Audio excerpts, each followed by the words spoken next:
A very good evening to you. Thank you for joining us. Welcome to Sports Tonight. This is the midweek edition of the show. It's a very beautiful midweek edition that we have lined up for you on the program today. My name is Toyin Ibitoye. I want to introduce you very quickly to those starting off the show with me tonight. Yemi Adebayo is on the show tonight. Yemi, let me welcome you to Sports Tonight. It was a pleasure. And of course, Tolu Olorunmoten is also with us on the program this Wednesday.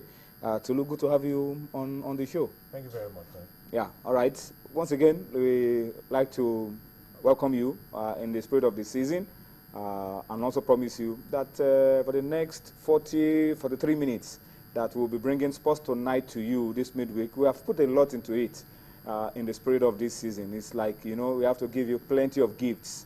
And that's what we'll be doing on the program tonight. We've loaded a lot into the show, and we will make sure that you enjoy every bit of what we have on offer for you in this edition of the show. But let me just quickly give you an idea of what you will get to see on Sports Tonight in the next 43 minutes that we'll bring in this show to you. We will, of course, spend some time to reflect on what is going on around the World Soccer Governing Body, FIFA. Not exactly how you want to end the year in terms of the integrity and the credibility of FIFA. Is the ethics investigator, Garcia, has resigned. We'll talk about it extensively in the next couple of minutes on the program tonight. We will also spend time to reflect on the state of our football, what is going on.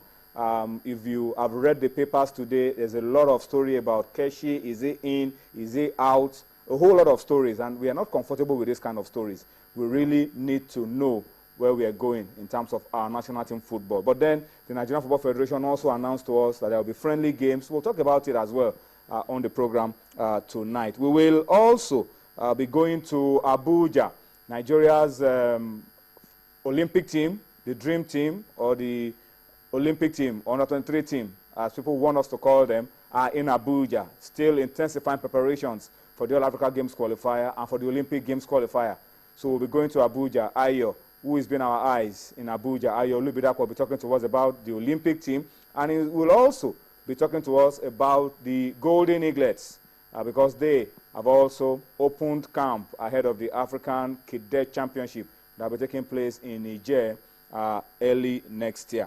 All right? On the program tonight, we have Undo Karabo, Chairman League Management Company, is making some very profound statements about the 2014-2015 league season, and talking about community ownership of clubs, club licensing, a whole lot of very interesting stuff coming from the LMC chairman. We'll talk about it on the program tonight as well. And of course, we will be taking you to Morocco. Not the Nations Cup. Remember, Morocco will not be hosting the Nations Cup in January, but they are hosting the FIFA Club World Cup as we speak. And even as we speak right now, the second semi-final game is going on. We will try to fill you up with all of that and also bring you highlights of how it happened yesterday with Real Madrid winning so convincingly. So that's the outlook for you on Sports Tonight this midweek. But let's tell you, as we've always said on this show, that this show is all about you. And your feedback is so key to us on the program. We want to hear from you. We want you to talk to us. A whole lot of interesting stuff that I'll be talking about on the program tonight, and you need to be a part of it. And for those of you that are used to us, regularly contribute to us, you know how to do it via Facebook, via Twitter. You can give your opinion to the issues as we raise them. We've given you an outline of what we'll be talking about on the program tonight. So get ready to comment on some of these issues. But in case you are watching us for the first time from across the globe, wherever you're watching us from, those are the platforms showing on your screen of how you can be a part of what we're doing on the program tonight. And don't forget, we are there active and interactive on those platforms showing on your screen, and we would like to hear from you as we go on. All right? So that's just to start off the show tonight. So please get ready and be a part of all that we'll be doing on the program tonight. Well, Yemi, before we go on, the FIFA World Club Cup is live. Game is going on live. Plenty of goals already. Can you fill us in with what's the latest from there? Actually, it's the game. Well, I'm yet to get the results from here, but it's the game involving South American champions, San Lorenzo and Oceania champions. Yeah, so you would always expect, you know, the Auckland City FC. So it's still goalless. 38 minutes played, and still goalless. I wasn't expecting it. I was thinking that probably at least goals will have come in. So these two are playing for the right to face Real Madrid. It's looking like in this weekend's final. Yeah, it's looking like it's going to be tight. And for those two teams, the one from South America and the one from New Zealand, Oceania. I'm even talking about the one from South American champions and European champions are going to play lesser matches. So you would always expect that you have the advantage. Yes. All right, but Auckland have been playing right from the onset, and they've been building momentum going forward. So there will be a major upset if Oceania champions Auckland City can overpower San Lorenzo and qualify for the final. And maybe it shows also the shift of powers.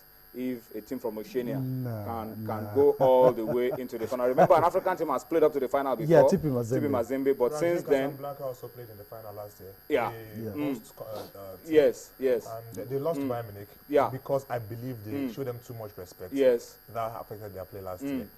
But But if this they year have a team from Oceania into the finals, that would be something really it will grab the headlines. Yeah. What they've done so far is already grabbing the headlines. Of course. Now, because these guys are part-timers, not really... That's the story. Really part-timers are knocking out continental champions. Yeah. I mean, if you can knock out someone who won the Copa Libertadores. I mean, what can you say? You would have to pay them attention. You have to pay them attention.